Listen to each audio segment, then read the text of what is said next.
There are some horror writers who tell stories about monsters. There are others who remind us that the monster was human first. Tonight's guest writes about women who rot beautifully, forests that remember violence, bodies that rebel, and ghosts that refuse to stay buried. Her work drips with folklore, fury, transformation, and teeth. Author of Self-Made Monsters, in Memory of Exoskeletons, and 6 O'Clock House, today we descend into the strange with Rebecca Cuthbert.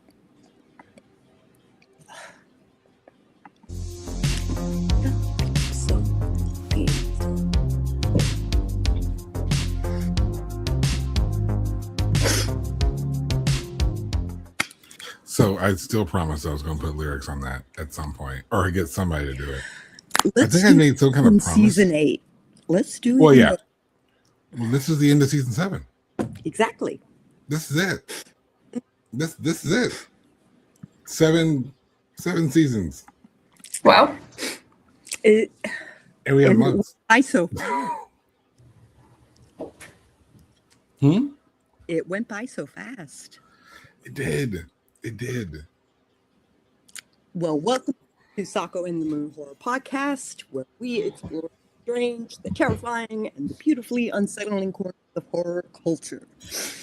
Today, we're talking about feminist horror, monstrous transformation, poetic dread, folklore, body horror, and the dark things waiting beneath the skin with horror author Rebecca Cuthbert.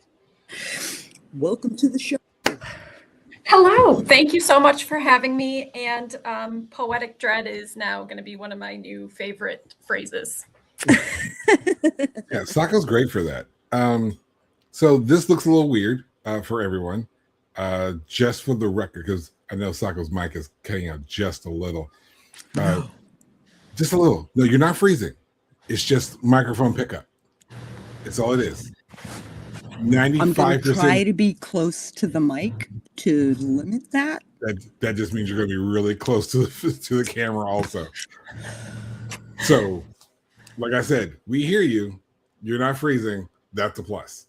But I'm at home in my office, as you guys are getting kind of used to, and we have our guest, which is always in a different place, because that'd be weird if it wasn't. And Sako is at Balticon. She has a roommate, so beware in the Marriott if you're in the shower too long. The lights will go out. Shout out to Doc Coleman, who made me love the phrase your favorite search engine. Hashtag favorite search engine. I should tell him that. You can Is tell it him okay that. if I tell him that? I don't. I'm live. I just told the world. Your phrase, put this in your favorite search engine. Okay. I love it. That's where I give him the most credit. Dutifully licensed. Dutifully licensed. Yeah. Yes. It's going on t-shirts. No, I'm kidding. But no, we're in different places. Sako's at Balticon. She's at a convention, and conventions are things that we do. That's where I met Rebecca for the first time, was at a convention. I met her at Imaginarium, which anyone who's watched the show has never heard of. Because it's not like we mention it in every episode. Mm-hmm. But this isn't about Balticon, and surprisingly, and this isn't about Imaginarium. This is about Rebecca. So well, I'm going to say it's a little bit about Imaginarium, or could be, because at that Imaginarium, I took a bunch of workshops, which were so good, like panels that were also workshops. And I started writing poetry. And I even there was a night that I walked over to the Mexican restaurant in the plaza next door. Yes. And I just sat by myself at a table and drank margaritas and wrote fairy tale poetry. So that became the basis of the collection coming out this summer. So Imaginarium is very directly related to my new book. Well, before we get into the series of incredibly professional questions that my co-host formulated, let's give the people first a chance to meet you. Tell the peoples about you. Okay, so I write horror, usually not blood and guts horror, but I do write some body horror. More And I dread. write and so much dread, write all the dread. And I also teach creative writing at a SUNY school. I'm in Western New York right now. And I also am the editor-in-chief of Undertaker Books, which is a small publishing house of horror fiction and dark fiction. So I'm like a three-sided, I don't know, my whole professional life, like all three sides of my professional life have to do with writing. You're like a three-dimensional pyramid. Yes. And then there's the bottom side where there's like you just as you as a person. Yeah, then there's like the messy like gardener and person who loves dogs and cooking and baking and all that good stuff. So you're like a proper die then. You're a proper die. Maybe, yes. Which is great for a horror author to be a proper die, because that's what we try to put, have happen to all of our characters. They die properly. Yes. Or improperly, depending on how they feel. Or improperly, or messily. Yes. So before we get into the big list of things, I like to take over for a little bit. Against Sako's will. You said directly related to last year's Imaginarium. Mm-hmm. Shout out to our mutual friend James Sabata. Mm-hmm. Yay, love James. Who will be here this year, finally, coming back. So tell us the story again of how you went from this spontaneous walk to a Mexican restaurant to a book coming out this summer. So my first ever book that came out that was published, and of course I don't have any of that with me. I'm at my office at work. But my first ever book is In Memory of Exoskeletons, which is a poetry collection. And it was never intended to be my first book. It was not the first manuscript done. Over COVID lockdown, when we were all like staring at the wall, and like debating every choice we'd ever made, right. Which for me was pretty revolutionary. Like, I don't want to say that I appreciate COVID, right? I do appreciate the time it gave me to make some different decisions about my life. But one of those decisions was to get back to my own writing, which I had frankly gotten pretty far from. I still taught writing. I'd been a newspaper reporter for a couple years. That's writing as well, of a different kind. But over lockdown, I was like, who am I? Like, what is my life for? And how do I want to be spending it? And I realized I wanted to be a writer. I wanted to spend my time doing it, spend my energy. Yeah, I think a lot of us did. We we had this dream, and then like life got in the way for 10, 20, however many years, however many decades. And then we kind of got back to it. So I ended up submitting like wild with the 100 rejections philosophy, which is in LitHub, right? And I love that. Just turns it all into a numbers game. And so I saw a call on what was then Twitter, when it used to be good for writers, from I think it was Mausoleum Press in the UK. They were running a chapbook competition. And I realized that I had enough poems just built up over the years to actually have a chapbook size collection. So I submitted it, and I ended up getting on their short list. I made their short list. So I didn't win, but I sort of made it into their final round. And so I thought, well, if it could do that well, maybe I should just send it to other publishers who are open for chapbooks. And so I did.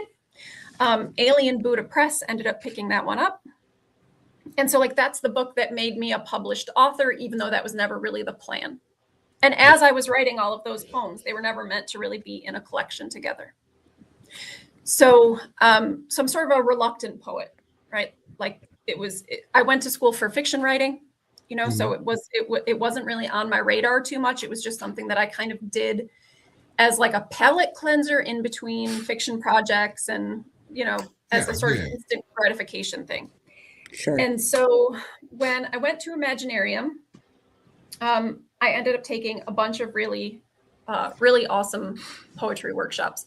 And I'm trying so hard. I feel terrible because I can't remember the name of the person right now, even though I do know it. And I'll try to give it to you all so you can put it in the show notes, because I do want to give credit to this person. And maybe it'll hit me in 5 minutes. But she led a workshop and all these different fun forms. And I was just kind of in a fairy tale space in my head, like fairy tale and folklore. And so I wrote a couple of poems there. And then I just didn't have much shaking because I had some friends who were going to go to Imaginarium, and then sort of last minute, they didn't go. And I decided to go anyway. And I also cracked my head open 2 days before Imaginarium, which, like, that's a whole other thing. But I went anyway, and I'm glad I did. And it was kind of a quiet trip for me. I spent a lot of time on my own writing, which was really wonderful.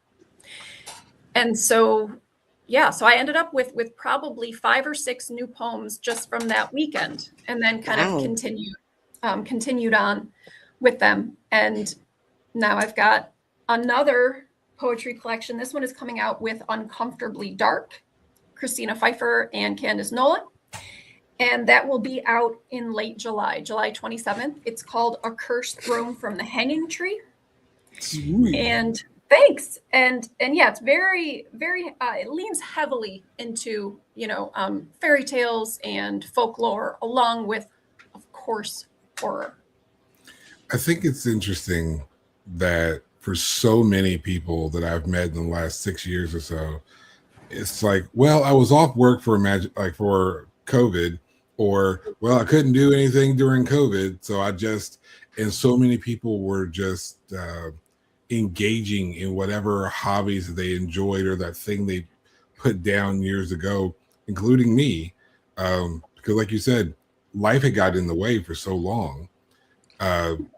We never gave ourselves the time and the space to do the things we loved and meant something to us. We were too busy working, or society said we should be focusing our attention elsewhere. So if anything, if that's not a lesson that you guys learned at home, this is the lesson you're learning today. Take time for yourself. Do whatever that is that you wanted to do or used to do and thought was cool, and like, well, I'd love to get back to it. Go do it. Like, you have the time. The time is there if you make it. And I think we are all examples of that, because I started writing again seriously in 21 after going to my first Imaginarium. This show started a few years ago. So we're all benefiting from not a global pandemic, but the reflection the time gave us. It was the reflection. Yeah. And I think that's a beautiful way of recontextualizing such a dark time in our history, and just realizing that what it gave us was time to prioritize what's important. And some beautiful things come out of it, including a writing career, and you have a book coming out this upcoming summer. Will you be in also? I will not. However, I did just remember the name of that poet. I knew it would come to me. It's Erin Crittenden. Okay, yeah, I know her. So yeah, that was a great workshop. Well, I hope Erin is watching and or gets word that someone really loved their workshop. Absolutely. Cool. I have 10 unhinged questions that I would love to ask you. I'm ready. You're ready? I'm ready. All right. If your stories are cursed objects, what's the consequence of finishing one? Stories are cursed objects. So I think that the walls around the person would start to cry. I think they would just pour in like a flood. And the flood waters would quickly rise. So you can tell she's a poet, can't you? Because even that was very poetic. I do a lot with grief and grief horror. So I think that a lot of themes. You can call it a theme, and it's also a subgenre, right? But it's present alongside a lot of other themes and alongside a lot of other subgenres. So it's not always there, but it's usually there. Well, grief is something that most people can identify with. We've all grieved something, even if it may not be the loss of a loved one that's passed. We've all grieved something. The friend that moved away, the dog that passed, or the changing schools, the job. We've all grieved something. So I think that's a very relatable concept. Yeah. You write women becoming monstrous in ways that almost feel holy. Do you think horror is one of the only genres where women are allowed to become truly powerful? Exactly. I do. And I think that feminism in horror has been around for a lot longer than people have noticed. Yeah, I agree. Because if you go back to the old Gothics, like the old Gothic thrillers, right? First of all, so many of them were written by women, often under like initials or male pseudonyms, but these were women who were probably writing this stuff by candlelight and sometimes in secret from their families and their husbands. And so there's something very feminist about the creation of these books, but also the characters in them, right? Like the Gothic heroine is a survivor. I think the Gothic heroine is the original final girl, if we're really going back to it. And then that tradition continued into, the slasher films of the 70s and 80s and beyond, right? But women surviving horrors is sort of encapsulated in horror, but that is also just true life for so many women. And I won't get into the depressing statistics, right? But so much domestic violence, so much murder by fathers and husbands, and scorn and just hatred, right, from strangers. And like, that's just the lives women lead. And so, going back hundreds of years, like to these Gothics, it just started getting written down in a way that was sort of packaged somewhat commercially, right? So that people could read that. And sort of yes, like little chapbooks, little serials, the penny dreadful, and I loved Barney the Vampire. I loved the final girl sort of trope that happened back then in the 20s and the teens. Like I just, and I feel like we can learn a lot from that period. Yes, and I think we do still have the final girl. We do still have the Gothic heroine. We have maybe a broader representation of women in these characters now. They're not all attractive and 19, but they're still very much there. Yeah, I think it also shows the importance of telling the stories that are, because for all the statistics that you didn't share, all those statistics are based on what is known, what was reported, the stories that were spoken of. And it's as bad as those stats are, even the ones I'm familiar enough with them to know how bad they are. If we heard all the stories, we'd realize how bad it is. Yes, all women, Me Too, these stories are coming to light. Yeah. And the trick is being taken seriously. Yes. Because far too many men are, and I'll say this as a man, so don't get mad at them, you can get mad at me. Far too many men are not checking each other and not checking themselves, not doing the self-reflection, not growing. we hear a woman tell a story and then we're like, well, it wasn't me. So it's like, well, not all men do that. It's like, listen, I'll be the one to say it. Don't worry about them. Right here. Look at me. Right here. I get mad. I get in trouble for doing this. So I'm going to do it. I do it every episode now. So listen, this is coming from me without them. It is all men until it's no men. Okay? So that came from me. Don't worry about anybody else. Look at me. Look at me. It is all men until it's no men. So do your job out there, guys, and make the world a little bit safer. Maybe we'll have fewer stories like this if be necessary. Until then, women, please tell your stories. Someone is listening. Thank you. I'm off my soapbox. There you go. Thank you. It's an important thing because, again, as we were saying, far too many of these stories are being told behind closed doors in secret text messages, and when they are being told private or publicly, they're being ignored, just like you said. Yep. So, ignored or ridiculed. By You know, like or both. By the people we're supposed to trust. Right. And so sometimes it takes someone from that accused group to be like, look, guys, listen, you're not going to listen to them. Listen to me.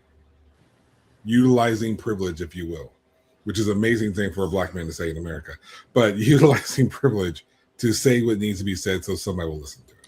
Hopefully. Yeah. That just goes to show you how impactful these stories can be and how important the work that you and other female authors are the work that's being done. So it's appreciative and it needs to be recognized. Thank you. Thank you. What kind of horror scene scares you as a writer, Rebecca? Not disturbs, but scares. What kind of horror scene? Are we talking settings, like fictionalized settings? We can. Yeah. Or we're talking real spaces? You're being interviewed. Floor is yours. All right. So I will go fiction on this one because, you know, in real life, any situation can be scary very quickly. So we'll talk about fiction. A lot of people know that I just love a haunted house. I love a ghost story. I love it so much. And they are one of the scariest fictional settings for me, partially because the supernatural, we cannot anticipate it, and we cannot always or even often see it, right? So it's this threat that lurks, that sort of growing dread. I love that sort of emotional crescendo of a ghost story where the terror is just building and building and building. And sometimes you're as a writer, as a viewer of a movie, as a reader, you're like begging for something to happen just to release that pressure, because it becomes like this almost painful thing, waiting for the terrible thing to show its face, or someone else's face if it's a sort of possession thing, or a shapeshifter thing. Or like the Dunwich Horror, you know, you never actually see the monster. It's just shadows on the wall. And it's horrifying. Right? And the supernatural is, sorry, go ahead. No, you're the guest, go ahead. Just that so real people are, of course, the scariest thing in real life, right? Like the real people and the very real violence they do. But I think sort of fictionally, in stories, in movies, right? The supernatural is so frightening because it cannot be killed, or it at least cannot be killed in ways that are known to us, right? Right. So you might have a gun or a knife or a baseball bat, right? But that doesn't mean that weapon is going to be of any service to you against the supernatural or demonic entity. Yeah, it's something to play off, I guess, what you were both saying now. There is something magical about the threat you can't see. Yes. Because it's like the best joke ever told. And I love this example. The best joke ever told is when you tell the setup and you kind of allude that there is a punchline, but you never tell it. And what people typically do is they fill in the blank with the funniest thing they can think of. So your joke seems super funny, although you never actually gave a punchline. You never actually told the joke. But people were able to fill it in with the funniest thing they could think of, making the world's funniest joke. We do the same thing with horror when we have that supernatural, that ghostly presence, the thing we can't really identify, because we replace it with the scariest thing we can think of. We fill our minds with the scariest possible scenario, at least in that moment, right? And movies that don't show the terror as it truly is.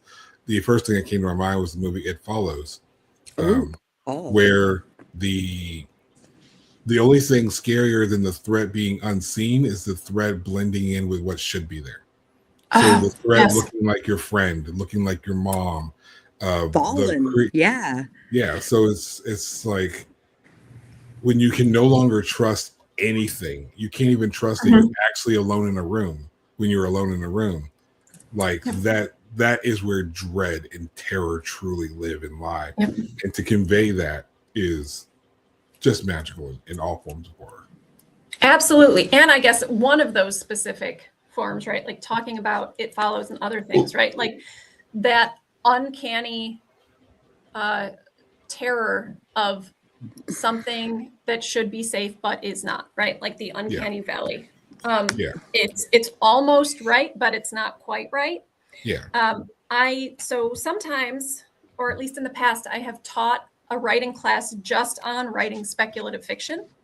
Cool. And we do like different units. And one of them is on the uncanny, sort of organized by aesthetics rather than by, a subgenre or genre.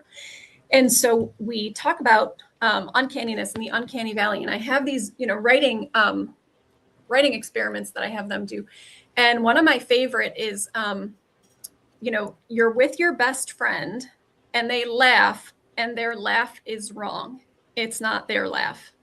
Yeah. And I've had students go, ooh, like the sort of the evil or the bad or the unsafe masquerading as the people we trust and love. Yes. Yeah. Or like the self. Like I think doppelgangers and fetches are really frightening. Yeah. So, right, that the sort of this should be safe. And there's not always like a logical reason for why we know it's not. It's that instinct, right? Like uncanniness triggers instincts of fear. Yeah. And not supportable by logic, right? And that's what does make it so frightening. Like Smile, like the Smile franchise has been good. Smile 2 versus over Smile 1. Smile 2 actually did it better. It's one of the few horror sequels that I think actually did better than their original. But Smile 2 does that as the main character, Riley, is going through her day to day, and it gets to a point where she can't trust literally anything, anyone. Nothing is quite right, because just like the uncanny, it's not that people are smiling, is that the smile is weird.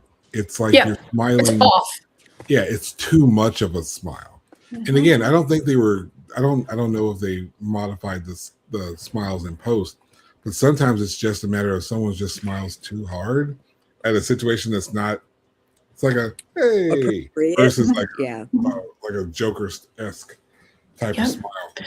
I mean, I think we see that in real life, right? And like we feel those things in real life. We've been in situations where we can't necessarily name something, but we say something's off, and it is that word off, right? Like that's the word we use when we can't quite define what it is. Yeah. And I think we have all probably been smiled at and ourselves smiled when it wasn't real.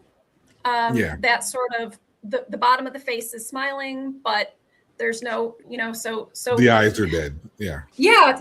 Going into like body language and stuff. I have a PR degree that I got recently, like for fun, which is its own craziness. But I took a lot of communication classes, and like we talked about body language a lot. And there is a thing where if you see someone who you like, you pass somebody in the hallway or at a convention, you pass somebody. So if you like them, when you smile, your eyebrows will go up. Like we naturally do that. It's the sort of physical definition of like, oh, like somebody's face lit up. It's like, it's not actually lighting up, but it's animated. They raised their eyebrows and smiled. When people smile and they don't raise their eyebrows at all, right? Like we can look at that and we can be like, something's off about that look. And that's why there's a smile, but there is no joy behind it. Like you said, dead eyes. I never wanted to take a body language class any more than I do now. Like they're super interesting. If you ever come back to like Imaginarium and do like a body language like panel or workshop. Now I want to. I would pitch it to because again, it's an amazing thing because it's one of the things that we do. Because again, one of the primary purposes of this show is to teach those who do wear all the hats and do all the things themselves, wanting to get into creative spaces.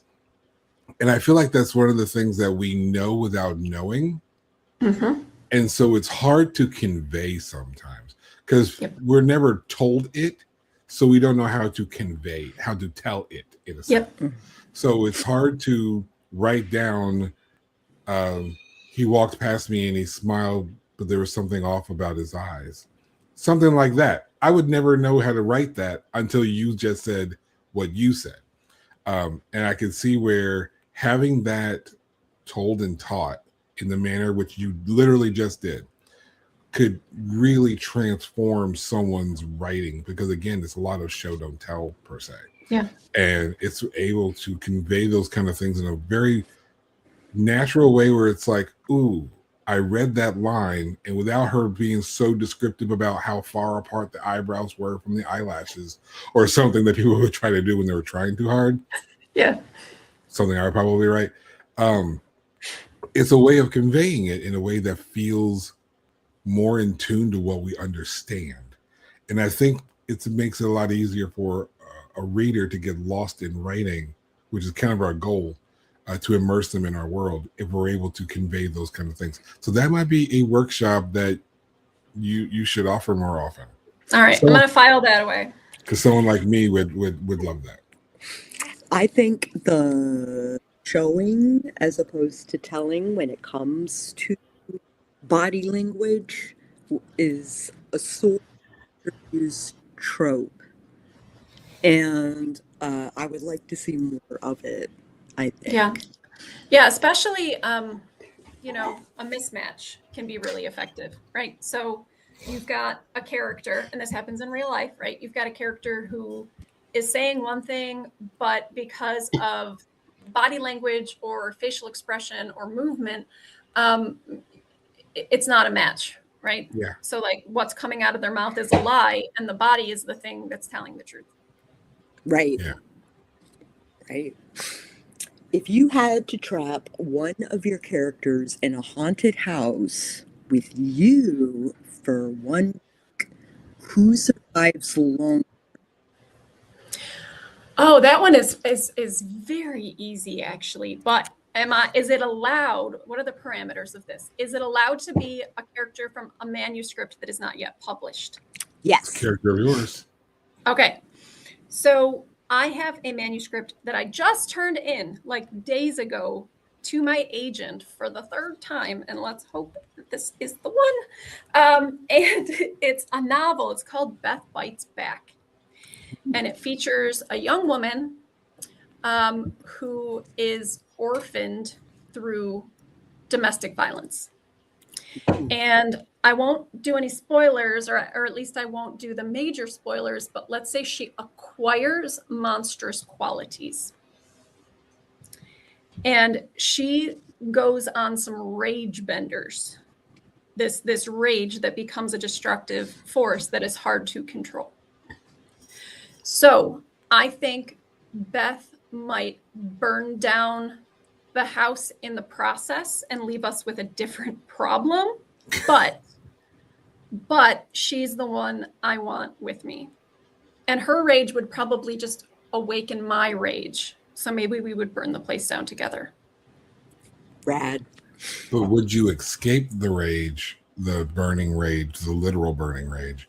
Would you escape it or willfully it be engulfed? Dive into it. Yeah. I'm going to escape, but I might throw others into it. Gotcha. I'm To surviving literally everything. be engulfed. Yes. So you are your own favorite final girl. I'm a final girl for sure. I should probably have been dead 10 times over, you know, yet here I sit.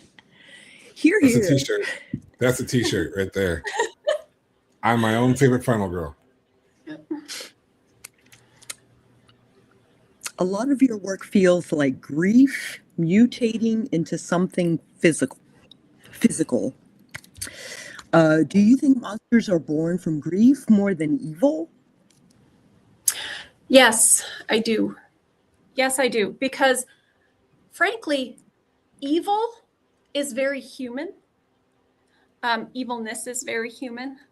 I think a lot of evil comes from greed, and unfortunately, greed is very human. Greed is not something that you will see In much nature of. or Yes, in the animal kingdom, right? Like they do what they do to survive. Even an acorn storing up nuts, right? That's not greed. That's just so that they can ration that to get them through the winter.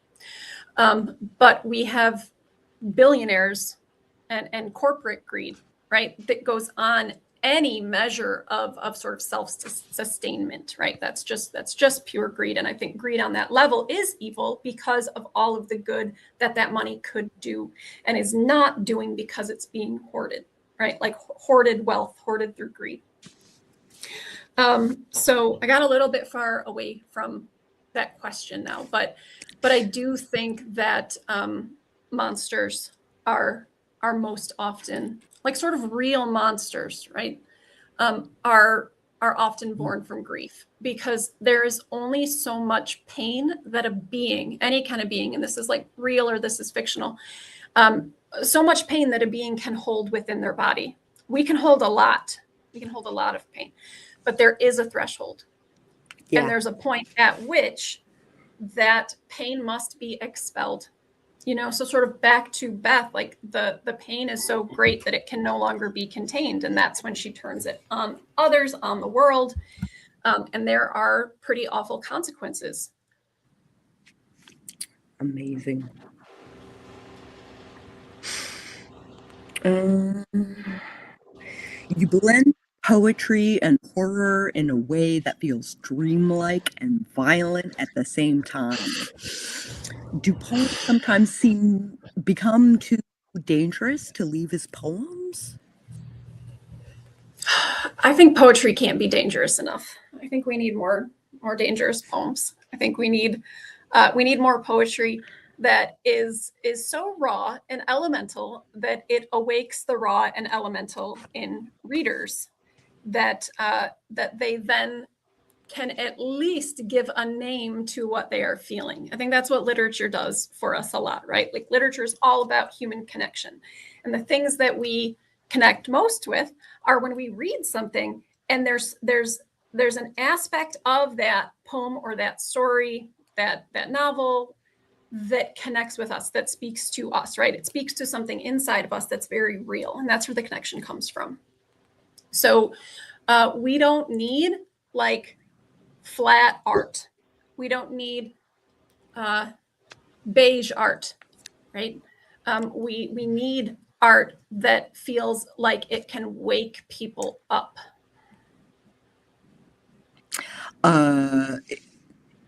My goal as a writer and as an artist and a musician, and a dancer, I want to get an emotional reaction out of my recipient. Yep. That's the goal.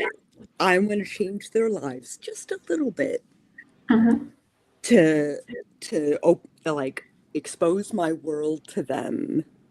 And maybe it's not the happy-go-lucky place that, you know, like they would find on TV or in Twilight or, you know, like just media that's coming out lately. I'm not, because it feels safe. right? Like Because it there's feels been a safe. sort of, there's a backlash. There has been recently a backlash against, I think, honest emotion, right? Because honest emotion, it's hard, right? It's hard. I got really angry. I will tell you that I kicked a class out of the classroom last semester because I got so angry. I was so frustrated. And frankly, I'm going to use the word disgusted. Hopefully that doesn't get me fired here. But we were looking at poetry, and we were looking at different poems, and we were looking at poems that were sort of trite and empty and boring, right? Like safe as safe can be. Okay. Right.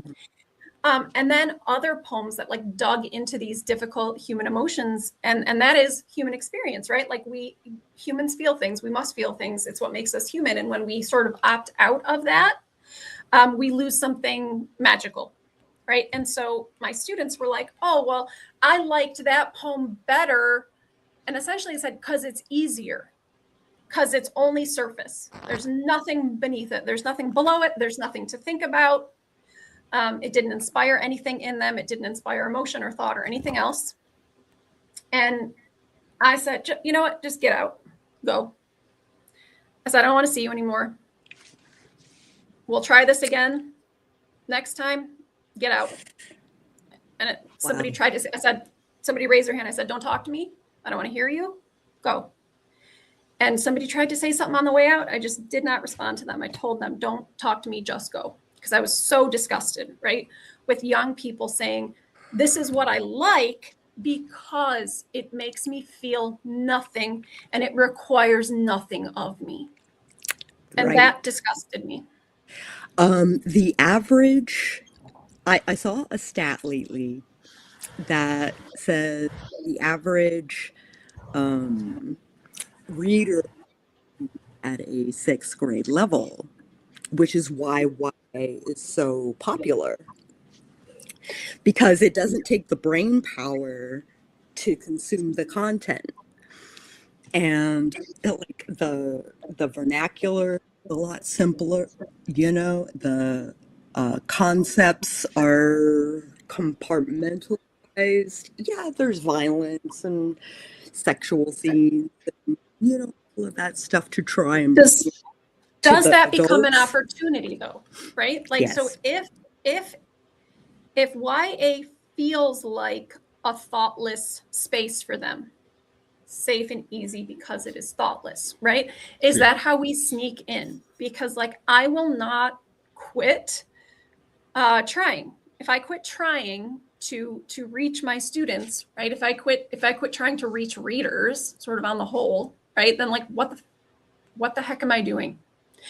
And so if people are reading at this younger age level and they're reading these things because they think that they can sort of be a passive consumer of them, right? Is that where we start to sneak things in?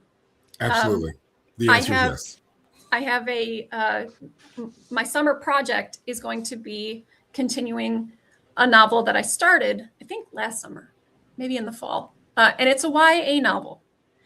And it's, and who knows where it's going to go, because I'm only about 10,000 words, right? But it's YA, it's dark academia, it's gothic.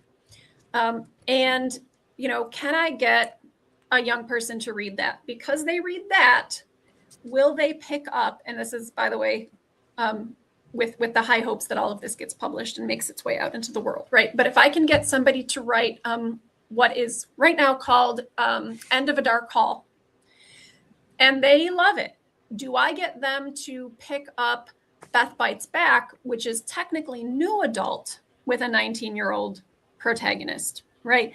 And then do they pick up 6 O'Clock House, right? Hopefully.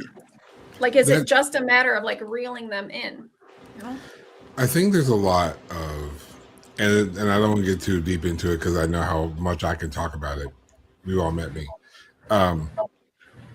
But I feel like there's something societally where there's a lot of pushback, because let's be honest, without picking sides or determining anything, life is hard to just mindlessly walk through anymore. And we don't have a lot of places where we can mentally relax, if that makes sense. So I think there's a lot of people who lean a little bit more into escapism than maybe we are comfortable or society really allows. It's like if you spend too much time on vacation instead of working, then are you really working? You're mostly on vacation. Or the cozies. You know, the Yeah, cozy it's like mystery, the cozy horror. Cozy horror is a thing now. I picked up this stack of books because this is where I had Rebecca's book mixed in. But I have a bunch of books here. One is on the insanity plea. One's a study on serial killers. This is a book about borderline personality disorder, written by a doctor. And then this one's about prancercise. I bought it because of the novelty of it. Not everything has to be dark and thought provoking and so intense, but sometimes we can have fun. And I think we're at a point now where young people are focusing too much on the fun, the lack of work, the lack of effort that needs to be moved forward. They're like, you know what? I'm just going to live in this moment right now because right now things are quiet, things are safe. I can be in my bubble and live. And this is not an insult to younger people. This is probably a forced response for comfort. They like this where the only place where today's world will allow a young person to be safe. It's kind of like when something bad is happening and you try to ignore it. You try to ignore the screamings in the apartment next door. You know what I mean? You hear the calls for help, but you're like, if I turn my TV up a little bit, I can't hear it anymore. And not my problem. And then eventually the noises will stop. Call the police. Don't let that ride. The music video for How Come, How Long. Just look it up and they'll tell you everything. But I think that's where people are sitting now. I think that's where people are residing. And maybe it does take that YA book that you're going to write. You sneak it in, as you say, and it reminds people that, like, okay, I'm in a safe place, but that is still real. Because regardless of how long you ignore things, however long you ignore things, the real life struggles don't go away. They just change or they move, but they never go away. And if they don't go away, they can and most likely will come back. So not only do I think that that's a very real thing as far as getting those young people more engaged in what is actually effort, but it's also an important thing for us to include in works so that the record exists. And at some point in time, life is going to get if we continue to ignore it, it becomes too real. You can't ignore it. You can use the metaphor of a sink full of dishes, right? If you had dinner and then you wash a plate, there's never a big sink full of dishes. If you ignore them Sunday, Monday, Tuesday, Wednesday, Thursday, Friday, eventually you have no more dishes left. And at some point it becomes a problem you have to encounter. You have to deal with it. And anyone who's ever had to wash a house full of dishes, the amount of effort you now have to turn around and put into solving that problem has exponentially increased, which is why we shouldn't ignore the problems now. We should deal with them now. We should engage those young people now as you are so that the sink doesn't get full. I don't think it's just young people. No, it's not. It's millennials and Gen X and even older that are going back and reading YA or cozies because it takes less brain power and they just want to unplug for a while. And that's their escapism, is to go back and live vicariously through a young person in this book, or the protagonist in a cozy, and where nothing terrible happened to the protagonist in any way. And but I also think that that's what's important about horror, and I would love to know your thoughts on this part, Rebecca. I think that's the job of horror, that we are able to just put the bad things in your face. And it's like, hey, bad things are right here. We're going to present them to you. Yeah. I think, there's we all know our buddy Scott, right? Horror makes screaming for pleasure. Why horror makes us happy and healthy. Yeah. And Great book. there's something there's something too, right? Like training ourselves for real world pressures and anxiety and things, right? That right, it's called something like safe scared. When we go to a horror movie with our friends or when we pick up a horror book, right? That we shouldn't be shielding our young people from this type of media, because this is what helps them sort of practice emotional regulation out in the real world.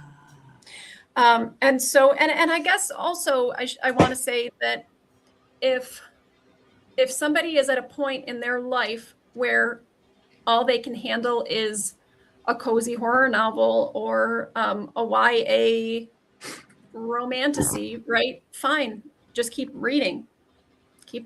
Like it's, and you can challenge yourself when you feel ready to be challenged. I do encourage my students to do that. I try to tell them to, and I think reading, unfortunately, has decreased so much, even in my time as a college instructor, which isn't that long. I started in 2012. But I would say, level up. Like if you love, and this is back several years, so forgive the reference, but I'm just telling a true story, right? So I would say, if you're into the wizards and magic of Harry Potter, and that's what you sort of grew up reading, and now you're 20 years old, try out like Game of Thrones or something, right? Like you can kind of stay within a comfortable genre space and then start reading up at another age level. And I'm not arguing for like, right, what books are better than others, right? But that adults can read YA and other stuff. And I do think should goes in there for me, which is, you don't have to stop reading YA entirely, right? But push yourself a little to read in the adult demographic as well. Yeah. Because this world is real, and it's not gonna, the things aren't gonna change if we sit there and hide inside cute, cozy books. Again, nothing against the cute, cozy books, nor is there anything wrong with reading them. They have as much, right to the space on the shelf as anything we write. Yep. But the rest of the world is out there, and like I said, you can eat all you want to, but the dishes are going to pile up until we deal with them. Right on. Okay. I love this show. So many clippable quotes and stories. I just love it. I have a little surprise for you, Rebecca. A new car. We don't have a car. And you get a new car. And you get a new car.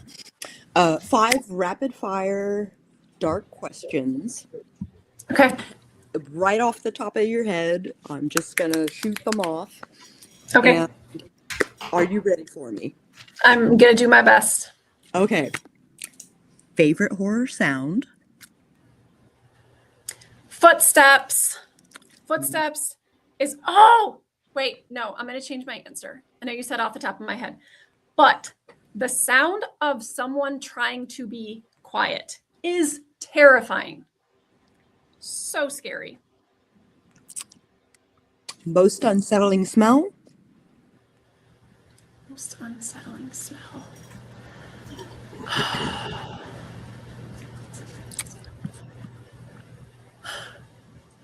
Oh, I'm going to say that like damp, moldy, mildewy smell of old basements. Fair. Which horror movie universe would you absolutely not survive? Any zombie situation. Any zombie. Even slow zombies. I'm not surviving that. Ghost, witch, vampire, or cult leader? For my role, which I would prefer, witch, hands down. You Right good, on. Sako? I gotta go to the bathroom so bad. Well, here, wait, pause before you carry on. Go to the bathroom, and then we'll talk, and then just go, just go. Take a time out. Go. She was making faces like I don't know. I love that you know Sako well enough to be like. Well, it was like there was again. We were having a conversation about body language, and it's one of those things where there was expressions on her face where I'm just like, okay, she wants to get through this thing. She wants to finish the thing. We're close to the end of the show, and she's trying to like just will power through it, but at the same time, she's not making it. So I wanted to relieve Sako before Sako relieves herself. It was a bad thing to do in a hotel room you have to share. But we hadn't really talked a lot about the press. So tell us a little bit about the press. Yeah. So Undertaker was born from the ashes of another small press, and not the wrestling Undertaker. I know people are going to hear my voice in the words Undertaker. I'm a big wrestling fan. Undertaker not that book. Undertaker. Undertaker books. So my no two association with Mark partners. Calloway. No. Two partners and I, we all worked for another small press, and this small press, I'm going to say imploded. Okay, it imploded. And the three of us, I'm going to mix metaphors now. The three of us like jumped ship right before this happened. Okay. You know, like we kind of like, this wasn't working for us. We didn't like the way things were running. We didn't like the disorganization. We didn't like the treatment of authors. And so we just decided like peacefully to part ways. Okay. They left, right. Then I left, DL Winchester and Cyan LeBlanc and myself. And so not long after, they contacted me and said, you know, hey, remember how the whole time we were at this other press, we said we could do better. Let's do better. Like, let's put our actual money where our mouths are, because it costs a lot of like just if you all are, if anybody out there is thinking about opening their own press, please know that you will not make money from it. Maybe ever, but at least for a long time. And it's going to take a lot of personal investment. So the three of us got together and said, yeah, let's do it. DL Winchester is a retired mortician. It was a family sort of career path for him. And he has a different job now, but he was a mortician for a long time, which is where the name comes from. And so the three of us kind of realized that we could put our talents together and we had what we needed. And I am the editing piece of this.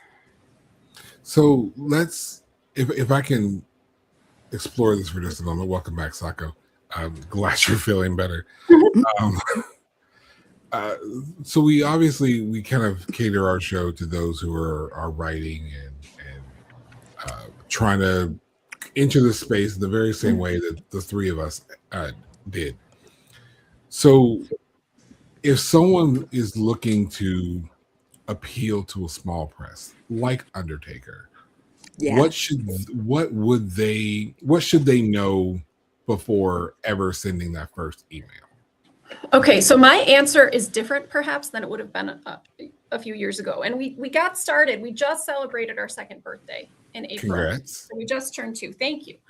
But I think that with the absolute devastation that AI is bringing upon the literary space, like the entire book world, I would say get to know them and let them get to know you.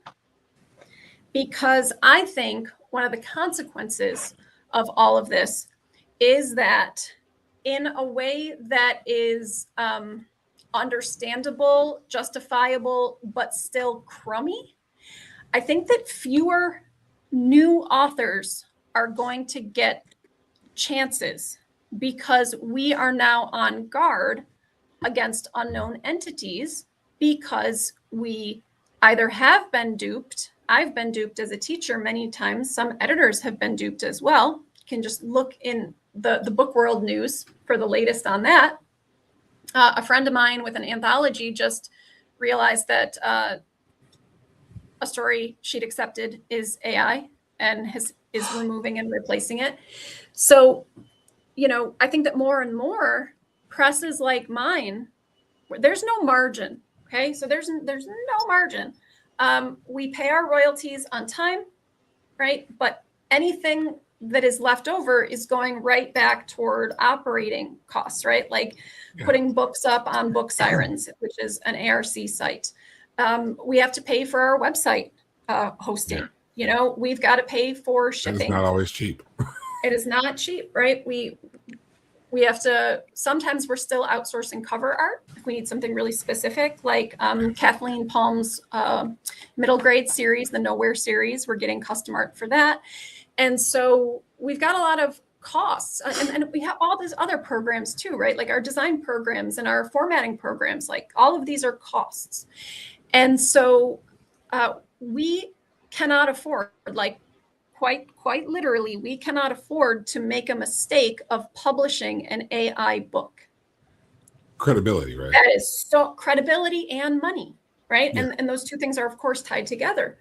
So I think a lot of small presses are now going to be soliciting more than holding open submission calls, right? Because I know that if I'm going to use a real example because it's out in the public. It's not a secret. I can say it. One of my best buds in the world is Jonathan Gensler, really talented horror author. Writes cosmic stuff, writes a lot of military horror, writes folk horror. It's just really, really excellent at what he does. So John had a story I love called Into the Casbah. And it is military horror and also folk horror. It's Middle Eastern folk horror set in the desert with soldiers. And I was like, hey, John, we're looking for a novelette at Undertaker Books because we started a novelette series. They're called Graveside Reads, just quick, fun novelettes. And I was like, any chance you want to expand Into the Casbah for us? And John agreed. So now this summer we're putting out Into the Casbah all the way through. And so I think we writers, we the book world, are going to turn more to known entities because that's how we know we're not getting duped. We're not getting tricked. We're not getting taken advantage of. Right. So back to your question of new authors, right? Because remember, they're not going to be known entities yet. It's like become known. Okay. So how do you do that? How do you that was my next question. Like, how would one do that? We've got a lot of ways we can do that. And a lot of it is in that book of mine you have. So one of them is like become active on social media. Thank you. And creep this way. Become active on social media and actually engage, right? So like things and share things, but also say congratulations and like interact as a friend with people, not as like a mercenary, right? Like just say congratulations to someone because you're congratulating them. Share a post because you want to just help this author get a little more reach. It's not always what people can do for you, but actually get to know people. When you get and go to events, right? Like Imaginarium or these other conventions. Like Balticon. Balticon, yeah. And maybe they're smaller and local because these things are expensive, and I absolutely understand that, right? But if you go to free workshops at your library, go to local book fairs where there's no cost to get in, where you can, speak with folks. Yeah. So get to know people, and then start to submit when there is an open submissions call. So like some of our authors, we got to know through anthologies that we first put out. Like our introduction of them was through a short story in an anthology. And we now have authors who we've published in a few of our anthologies, and we've met them in person, maybe not, but they're active on social media and we can talk to them and we can tell they're not bots, Right. Have a website, post things yourself and post things that aren't just all your books. Of course, we've got to promote our books, but also it's important for me, at least on social media, to show people that I'm a real person, so you're going to see my pets who are nightmares. You're going to see me picking tomatoes. You're going to see me baking horrible bread. And I'll show you the results. I'll always admit it. And so I think like we just have to be real in a public way. And that can be, excuse me, that can be uncomfortable for some people. You know, I'm an introvert that does okay talking to people. Part of that is because it's my job to talk every day. Right. But for others who are more shy, I will admit this can be scary, you know, because it's scary to go interact with people. But the first StokerCon I ever went to was in Denver of 2022, because that was my whole, right, like writerly reawakening, my renaissance. And so I saw something about the HWA, and I'm like, you know what, I'm going to apply to this. And they let me in. And then I saw that they were having StokerCon. And I was like, oh, should I go to this? And my husband's like, yeah. I was like, it's in Denver and I don't know anyone. He's like, who cares? Was that Spirited Giving, the first Spirited Giving? I didn't get to go to Spirited Giving. So I did, but it was that year. It was that year. Met Scott there, met John there, met Jamie Flanagan there. They're still a friend.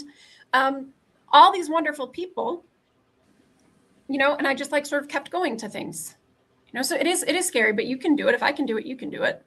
I'm somewhat antisocial, but like I do fine, you know? So become known, get to know them, so that then when there is an opportunity, you're already a sort of safe person to them.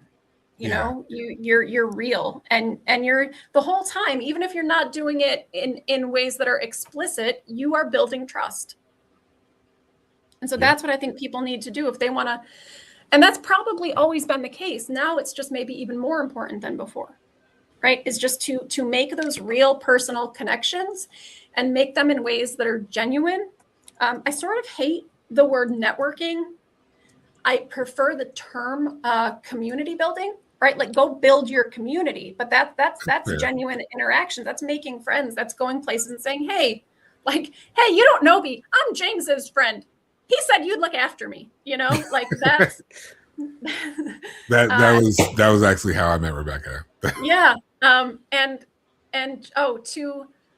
go back to the head thing, just because it was it ended up being like this really warm, lovely thing. So I was leaving on a Thursday morning to drive to Imaginarium, because I'm in Western New York, so it's a very long drive, and I volunteer at a dog shelter, and we have this huge overhead hose reel. And I'm a dum-dum, and I stood up, and it's happened to the best of us. The next thing I knew, I'm flat on my back in the dirt, put my hand up, and all blood. You know, I don't know if I got knocked out for a second or what, or it just happened so fast. It was a hell of a gash. It was a hell of a gash. And this is disgusting. Can I say gross things here? I don't care. So there's a little bit of body horror for everybody. What you don't think about is how your skin has weight to it. So if you crack open, where's my scar? If you crack open right here, top of your head, like that's about as top as it gets, you know, it's almost in line with my nose. The weight of your skin and your ears and your hair will make the gash bigger. So as you are sitting there waiting to be stitched up, the size of the gash is growing because all of the weight of your skin and your hair is pulling that down. So it was bad, and then it got worse. You know, nothing moves quickly, even at an ER. So my niece, luckily, was with me. My niece drove me home. My husband's like, we're going to the ER. So we went to the ER, and I got staples in my head, and I looked, it was a bit Frankensteinish. And I was like, oh no, but I'm supposed to go to Imaginarium Thursday morning, you know? And so I spent that Wednesday, I was there late at the emergency room. And the first thing I did Wednesday, after making sure it was safe for me to drive, is I drove around town to find hats. I don't own hats, not much of a hat, you know, aside from like my straw gardening hat. And so I bought hats to cover my Frankenstein head. And I went on to the Imaginarium Facebook group. And, you know, just like a little whack job, I was like, hey, you all don't know me, but I just cracked my head open, but I still want to go to Imaginarium. And I'm supposed to watch for these symptoms. And if I get dizzy or I break open my head, anybody there can help me? Maybe anybody there, like medical? 20 people were like, I got you. You know, I'm a nurse. I'm a retired ER doctor. I am a paramedic. I am a licensed EMT, right? Like all of these people just jumped in ways that were so lovely to be like, we got you, you know? And then it became kind of a funny thing. Like strangers would walk up to me and they're like, "Can I see your head?" And it became like this funny, like show and tell thing that weekend. People were just like, "I want to see your head." And I'm like, okay. But it was a weird way to connect with people, but it was also really nice. And people were lovely and generous and helpful and caring of me, who was a stranger to them. Wow. And not just the head thing, but because friends were going to go and then didn't, and I didn't know who I would know there. My buddy James, our buddy James, you know, reached out to people, reached out to his friends and said like, "Hey, can you just keep an eye out? You know, she'll probably be fine, but she's there by herself." And, you know, I like to have sort of my horror big brothers with me at conventions, you know, whether that be John or James or Scott, looking after me, you know, because you got to look out for each other and I look out for them too. But this horror community is a place where you can actually not know anyone and have them help you anyway. The other side of that story, I did get a message from James and he's like, "Hey," and shout out to James Sabata and S.A. Bradley, great friends of us. Scott's been on the show before. James will be. Sabata. But otherwise, he's just like, "Hey, so you know me and Scott aren't coming. They have their reasons." And he's like, "But our friend is showing up and she's going to be by herself. I'm going to send her to you. Can you just make sure she's good through the weekend? Like if she needs anything, I'm telling her to come to you because I know I can trust you to take care of her." And it was instant. It was just like, got you. Like, because James is my dude. Like I love James. So if James is like, "Hey, I need your help with something," it's like, where do we do? Like you just show him where to go. And that is sort of the importance of community. It's one of the reasons why we talk about conventions, why Sako will broadcast from Balticon or from RavenCon, why we talk about Imaginarium as much as we do, because whether it's networking or community building, the point is to be good people out in the world, and that there are still good people out in the world, and that you can still be safe in the world. And whether that is, you know, doing a podcast like this, because this show is based off of that, excuse me, or it's just making someone feel safe their first time away from their trusted circle. It's the importance of community. And I think that your story, which I guess is kind of our story, is a beautiful tell of that. And I love that that's the story of how I met someone. Yeah. And you and Brian did, you know, all weekend. You were just kind of like making sure I was all right, that I didn't need anything. That, you know, it is scary to be a woman traveling far from home to a place where, you know, she doesn't know many people. And others might, like from the outside, somebody might look at that and say, "Oh, that's not safe." But when you know the community, like you are so safe. Yeah. You know, like if like people who have been in this space and know it from the inside out, know that this is a space where, you know, let's say that somebody wasn't feeling well after too many drinks. Okay. Right.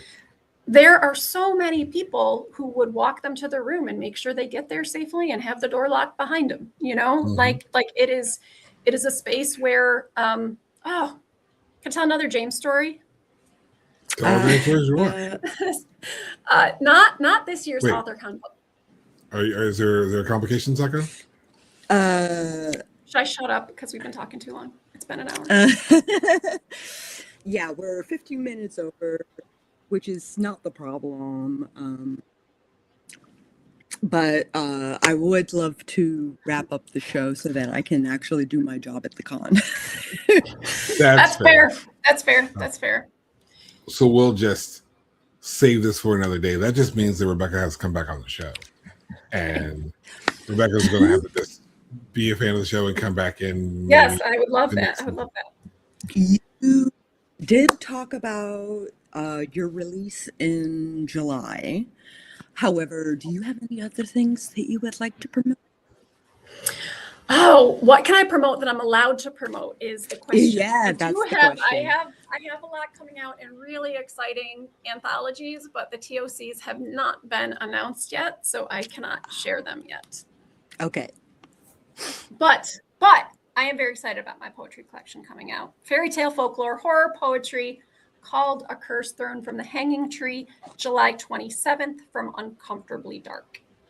There you go. There you go. Sako, all her working and such and being busy and responsible. Because we know my favorite phrase around here is fuck a runtime. But no, we're not I would love to responsibilities. make this a 2-hour show. I know, we know. have places Responsibilities are responsibilities. And I say fuck a runtime, but not responsibilities. So definitely, is there any other closing things you want to throw out there? Just if you want to find me, Yeah. just if you want to find me, RebeccaCuthbert.com. I'm There on you go. Linktree. Yeah. Today we wandered through haunted forests, broken bodies, grief-born monsters, and the beautiful violence living inside transformation. Huge thanks to Rebecca Cuthbert for joining us in the dark. If you enjoyed this episode of Sako in the Moon, follow, subscribe, and share the show with the strange souls in your life. Until next time, stay haunted. Thank you. Or theme song stuff. Mhm. Theme song things. Theme song things.